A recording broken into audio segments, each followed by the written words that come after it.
Welcome to Early Edge Club. We are a small cohort of serious microcap investors. Every month, we deep dive into two microcap stock chosen by the community. We are keeping this group small intentionally to preserve the quality of discussion and make a real personal connection. If that sounds like the kind you want to be part of, fill out the short form linked in the description and we will reach out to you soon. Today's section is divided into understanding first the business model, the industry, and then we use our 20 factor scoring, and finally our take on valuations and risk. Just to be clear, this is not an investment advice. Our goal is to help you invest smarter and safer and not tell you what to buy. So the company we're analyzing today is called 1.1 Solutions Limited. It is basically a provider of tech-enabled business process outsourcing and business process management services. It operates purely on a B2B model, and majority of its revenue is it's predictable because there are recurring multi-year contracts which it signs with its customers, and revenue is stable because of these long-term lock-ins. So their key offerings mainly include like customer support, connections, back office operations, generative AI driven automation, analytics, and digital onboarding. These are some of the services which they offer. They have secured multi-year contracts, and they've also done some very big global acquisitions across US, UK, and they've even had a recent acquisition just a little while back. One of their subsidiaries acquired a Singapore-based company. So they are completely going on the acquisition route to expand their reach and services.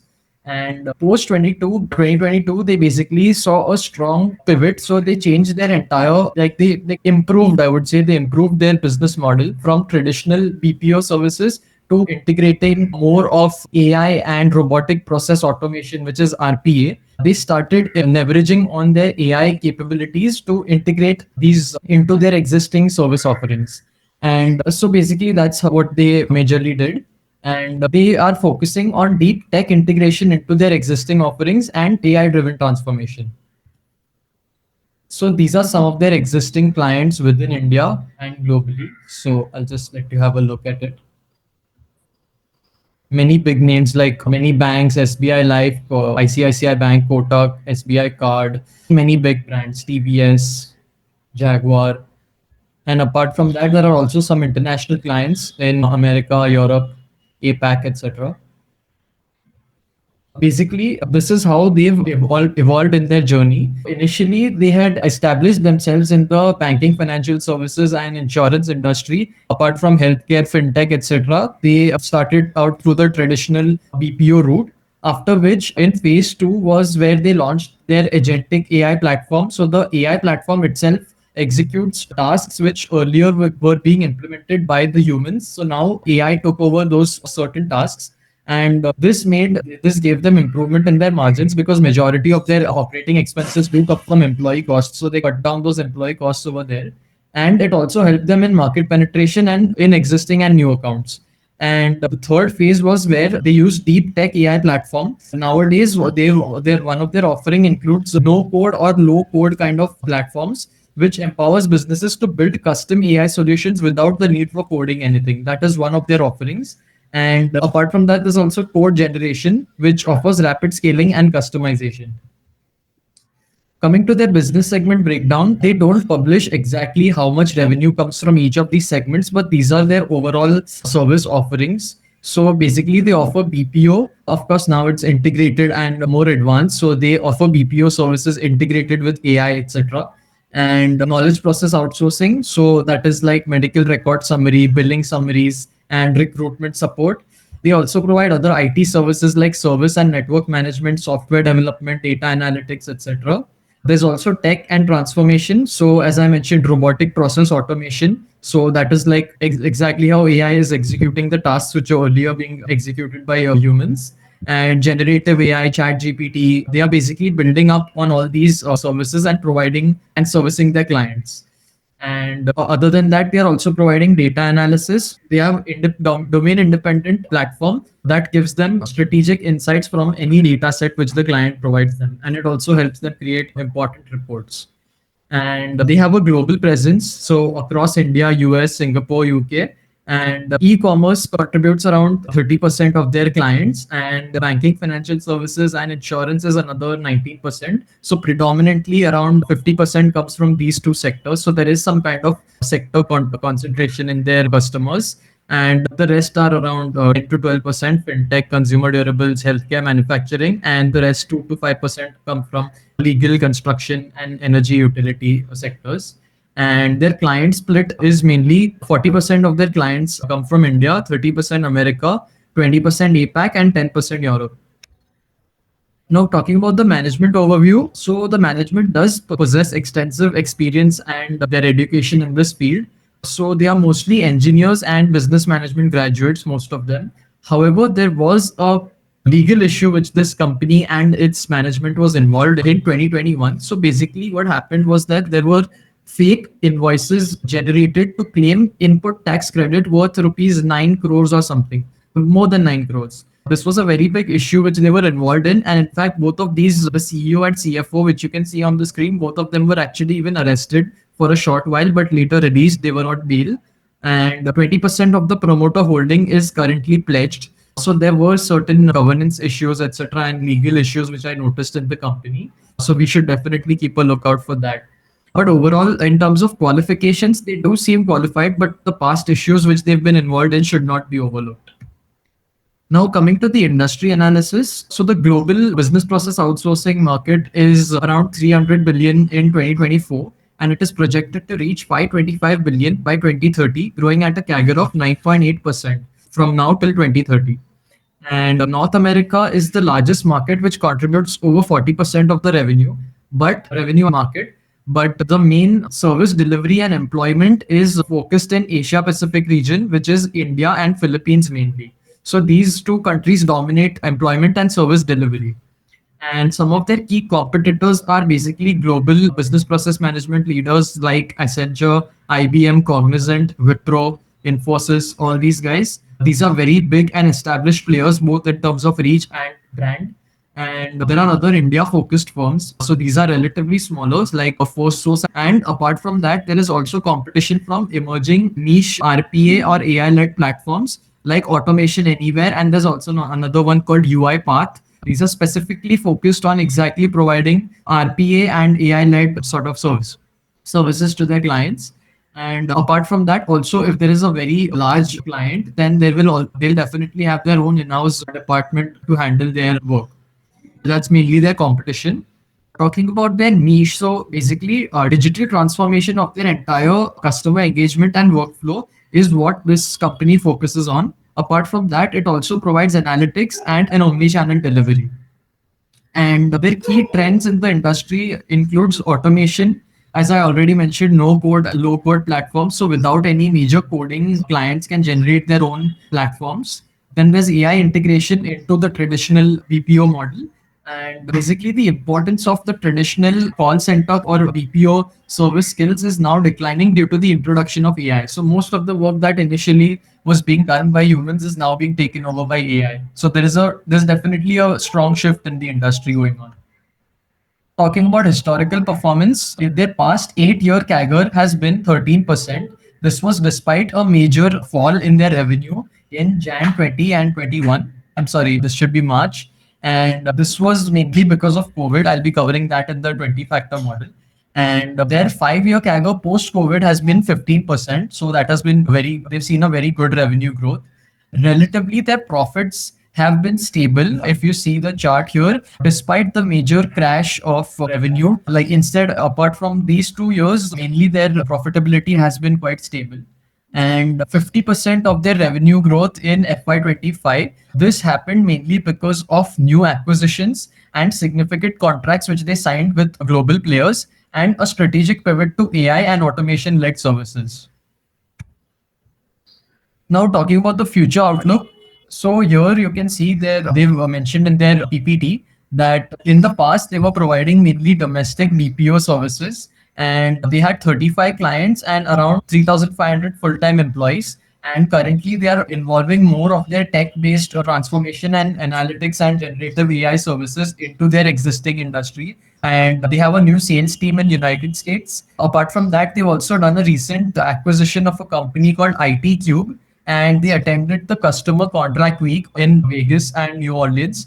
They are mainly focused on increasing their reach, etc., as I mentioned, through many acquisitions. And in the future, what they intend to do is have a global network delivery model with over 300 clients and 20,000 plus full-time employees. Of course, they intend to grow their revenue, etc., and they want to provide the ultimate next customer experience. Now, talking about their how they've basically changed their business model. So earlier, it was just business process management and knowledge process management in the plain and simple form. But now they've started integrating it with artificial intelligence and deep tech IT services. And so, what I was talking about, their acquisitions. So, currently, they've started their journey to acquire newer companies in Latin America, Mexico, Malaysia, Europe, and India. Europe is one of their major acquisitions with around adding around 10,000 plus employees, 200 plus clients, and 40 plus delivery centers. They've already acquired a few small companies and they are going to pursue the same strategy in the future. Coming to the bull case, India is one of the top BPO servicing country amongst global peers. So India and Philippines actually rank at the top two in APAC. And so the company is definitely set to benefit from the rising demand. And they posted 51% year-on-year growth in revenue and 55% year-on-year growth in PAT for FY25. So this has been very high. And they acquired IT Cube, Texient AI, and a US healthcare BPM to enter high margin global verticals recently. And their reserves in FY25 also surged from 100 crores in FY24 to 350 crores. So this was a very big surge, and this provides them a lot of leeway to enter into more M&A deals and to also to in case they don't need that much funds, then there's a high possibility for the shareholders to get dividends and buybacks. And they signed multi-year contracts with, so these provide them strong revenue visibility in their international market. And the generative AI modules and RPA tools were deployed for more premium clients. So that was mentioned in their annual report. They onboarded a lot of new clients recently. And so this means that monetization is definitely going to come soon. And they expanded capacity to 5,500 plus seats, which will enable them scaling without any fresh capex. And we also won a US telehealth and EU fintech client. So their non-India revenue share, which is more higher margin, is currently increasing.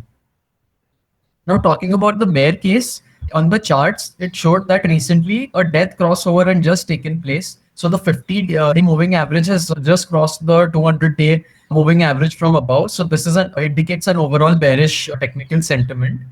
Apart from that, the GST fraud case involving the MD and CFO, so it is a ongoing regulatory issue, and there may be chances that penalties might be levied apart from the credibility and reputation hit which they've already faced. And there is customer concentration, which I will also cover in the 20 factor score, but they do have significant revenue from their top 10 clients. So that is also a concern. And there have been multiple acquisition. So there can be integration risk and overpayment concern, which with also limited synergy visibility. And there is a lot of operating margin volatility. So in in FY20, their operating margin was 22%, while in FY21, it suddenly fell to just 8%. So there is a lot of fixed cost inflexibility because almost 60 to 70% of their total expenses is composed of their employee costs. So this is a concern for the company. And recently, the promoters have pledged their shares. So 19.6% of their promoter holding is currently pledged. So this signals a weak corporate governance. And there has been stock underperformance despite a surge in PAT. So the market might be skeptical of sustainability in the company's growth. And there is a high exposure to e-commerce and BFSI sectors. So this may also signal sensitivity to macro shift. And just come to the 20 factor score. They had their IPO of rupees 41 crores in 2017, out of which 26.5 crore was for loan repayment and 10 crores was for working capital. So I've given a 3 because a lot of it was for loan repayment and working capital. Coming to their promoter track record, Akshay Chabra is the chairman and MD who holds 30.62%. And Akash Anand Karnik, he's the whole-time director. And Shalini Preetam Dasani, she is the sister of Akshay Chabra and she's the non-executive director. As I mentioned, 20% of promoter holding is currently pledged. And apart from that, they've had a lot of involvement in the past legal issues regarding their input tax dispute. So I've given a zero in that track record. There were very high related party transactions as well. So a loan worth 8 crores was taken and 10 crores was repaid to the MD. And the previous year, so in FY23, the same amount was 23 crores and 21 crores. So this was a very high related party transaction, which I noticed. So for that, I've given a zero. Coming to the board independence, there is no promoter family dominance, and they have significant independent directors on board. So I've given a five for that. And their CEO salary, etc., was also within 0.5% of revenue limit. So I've given a five again. And there was no CEO CFO resignation recently, and there was an auditor change, but it was because of expiry of term. Although in the annual report they have not very clearly or anywhere specified that there was a change. In fact, it was even mentioned in the annual report that there was no change in the auditor, but the name of the statutory auditor mentioned was actually too different in FY23 and 24. So I didn't understand what's going on. But basically, there was no removal of auditor. It was only due to expiry of term. So I've given a five for that. Auditor has given unqualified opinion for both peers, and the credit opinion was not conducted despite having debt initially. So I've given a three for that. And yeah, I already mentioned that there was a case regarding fake invoices which was utilized to gain input tax credit of over 9.8 crores. So this case happened in 2021, but it had been going on for the last few years. And the directors were arrested. So the MD and CFO were both arrested, but later on they were released on bail. I've given a zero because they were involved in a big legal issue. And they've given their investor presentation, but no con calls, and their results are published quarterly. So I've given a three for that. Okay, now talking about the business concentration risk. So in 2017, top five customers contributed 47% of revenue and top 10 contributed 70% of revenue. So it was on the higher side. So for that reason, I've given a three. And their PAT saw a very huge crash, which caused the first negative cash from operations in many years. So this was in 2021. Obviously, because of COVID, the company's revenue and profitability was affected, due to which their cash from operations fell. But otherwise, they've consistently been cash flow from operations positive. And their receivables also fell very hard in FY19. That caused a sharp surge in their cash from operations. Okay, now in FY 2021, they saw a lot of COVID related revenue crashes, and this was mainly because of reduced client demands, and there were call center shutdowns and typical business disruptions. And receivables growth is attributed to revenue expansion. So large players may also be negotiating better terms with them. So that's why the receivables have been growing as a part of revenue over the years. And yeah, another thing is that, yeah, so in FY20, most of their major clients faced business slowdowns, due to which there were delayed payments and cancellation of services as well. But there has been a strong post-COVID recovery of 27% on an average. Revenue growth has been average 27%. The main reason why the company took a hit was due to COVID, and after that it has recovered quite well. So I've given a five for that. And talking about the DSO, yes, it has been increasing over a while, but it has mainly been growing due to higher sales. As I mentioned, larger clients may be extracting better credit terms from the company. And it may also be a possibility that the company is trying to show higher revenue by pushing sales, due to which the receivables are higher. So that can also be the case. But having said that, it is still within the industry standard limits of 125 to 130 days. It is actually quite lower than that. So it's high, but still I've given a three. And the receivables are mainly causing the longer cash conversion cycle, because it is an industry practice of around providing around 60 to 120 days of credit to their customers. Mainly in the contract based space, this is the typical practice. So I've given a five because it's still quite lower than that. And there was a major purchase of computer softwares and systems in the year FY20, due to which their capex as a part of revenue was very high.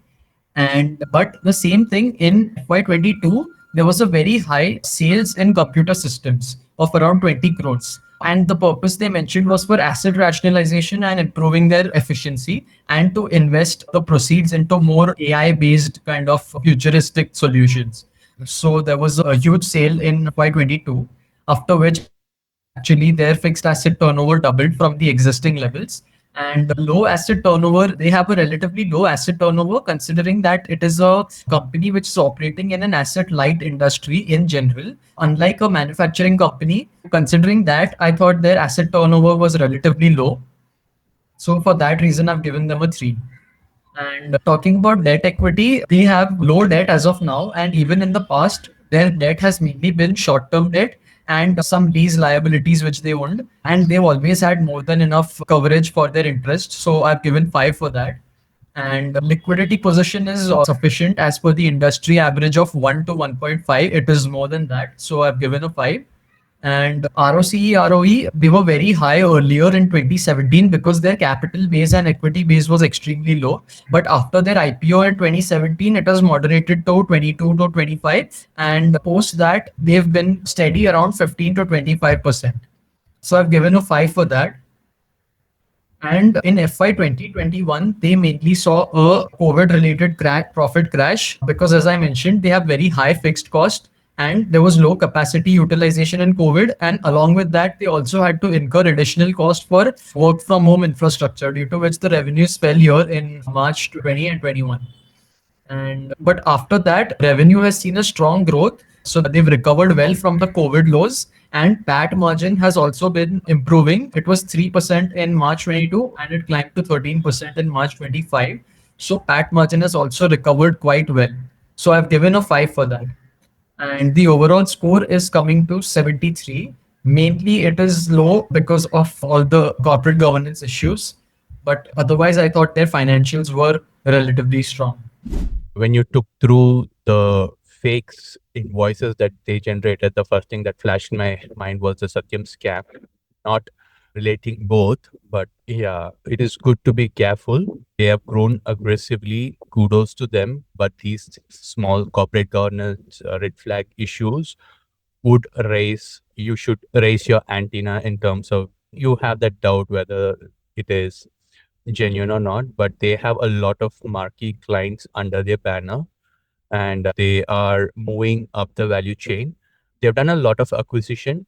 So I wanted to initially see if there was any organic growth. So there has been organic growth as well. And if you look at consolidated, which consolidates the recent acquisition that they have made, so that is costing extra 20-25% increase in their overall top line. They've done recent acquisition as well, so that would get reflected. They have not given any guidance in terms of their revenue or anything. So they don't have they don't have published Mm, or any con calls, so I couldn't figure out. And they didn't have anything in their PPT as well. mm, It was more like they were trying to explain what their future plans were, but no specific guidance on revenue growth. okay. In terms of the current price, it's trading around 49.50. Considering 1 year for on a 1 year forward basis, the acquisition full impact of acquisition would play into. So I believe the numbers could fall anywhere between the best and the worst case. To be conservative, just let's take the worst case scenario. And they have been constantly improving the margin. So I would check with the last year's margin. Their best were around 30, but then it's anywhere between 24, 30 for the last 3 years. And giving the current P ratio of around 35, the price targets comes to 55. So based on their growth, since there's no con call, we are not able to key in these values. So we are making a lot of judgment call here. If the growth is much higher and the margin is maintained, or if the margin improves, then these value changes quite a bit. Let's try doing a reverse DCF. So their cash flow is 28 crores. Their profit before tax and net profit is 33 crores. So let's just be a bit conservative and take 28 crores for the cash flow from operating activities. Looks like they have raised money this year in 2025 around 229 crores. So I believe most of that is going into acquiring their acquisition strategy that they're going to pursue. So that could be additional kicker that could come in terms of revenue growth. So let's just 20, yeah, let's take 28 crores. If you're extremely conservative, you can take free cash flow. but let's just take 28 crores. And since they're doing a lot of acquisition, few pointers how they manage the acquisition is a very important thing. Once when a company does a lot of acquisition, it becomes really difficult for an investor to target the progress as to which acquisition is working for them, which is not working for them, and are they overpaying or not. So now please keep those in mind when you are analyzing the company. And another thing with acquisition, there are lots of ways you could manipulate to move around money. The reason I brought this is because of the bad past experience that we had with the promoter doing fake invoices. That's it. So just keep these in mind. Yeah. So considering a 28 crores of free operating cash flow and a minimum rate of required return of 25% and a 5 years holding period and a terminal PE of 25, this gives us or tells us that the company has to grow at 36% CAGR to justify the current valuation. Even with these acquisition, is 35% possible? I don't know. It looks a bit expensive if you, based on these numbers, if you lower down the discount rate, then it falls down to 30%. Let's pan out. And there are a lot of, again, moving parts when it comes to technology. Even 5 years is a long period of time, especially with the adoption of AI and how the world is moving. So we need to monitor that, and also the integration of various acquisition they're doing, how that pans out. Any final closing thoughts? So basically, I would just say that if I was an investor, main thing I would look out was for promoter quality and their past track record. And considering that they have been involved in this huge, in fact, input tax credit issue, I would personally not rely too much on their. I mean, I would not trust them a lot personally, but it's a very individual Yes. call. But however, I would definitely point out that the company has done very well financially post COVID. They've improved their revenue, they've improved their operating margins, and their overall profitability has improved. So that's definitely something we should consider as well. Yes. So yeah, that's it. Definitely a good point. We at early age would the promoter score is extremely low for us to even consider doing next level of research. And this is a video for those out there who are invested in the company or planning to invest in a company. Use this as a reference point to make your investment call. I hope you found this framework useful. If you follow this company or have any interesting insight, we would love to hear from you. Drop a comment below.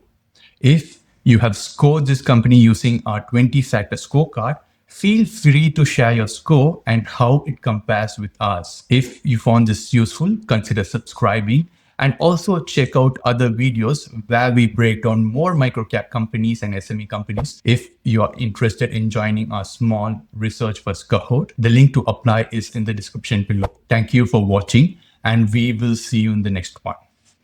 Bye-bye.